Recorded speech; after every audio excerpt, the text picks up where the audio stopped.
ప్రతి ఒక్క హిందువు ఈ సినిమాని ఖచ్చితంగా చూడాలండి.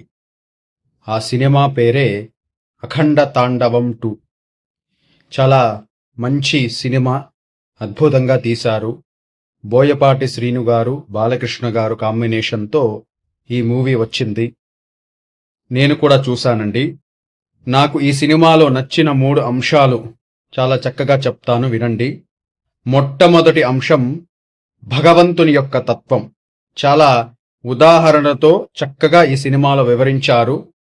రెండవ అంశం హిందూ సనాతన ధర్మం గురించి, గొప్పతనం గురించి చాలా చక్కగా వివరించారు. మూడవది మన భారతదేశం గొప్పతనం, మన భారతదేశం గొప్పతనాన్ని చక్కగా ఈ సినిమాలో వివరించారు. ప్రతి ఒక్కరూ ఈ సినిమా చూడండి, చాలా అద్భుతంగా ఉంది, బాగుంది, నాకు కూడా నచ్చింది. ఈ సినిమా తీసిన బోయపాటి శ్రీను గారికి, బాలకృష్ణ గారికి ఆ పరమేశ్వరుని యొక్క ఆశీస్సులు ఎల్లప్పుడూ ఉండాలని ప్రార్థన. స్వస్తి.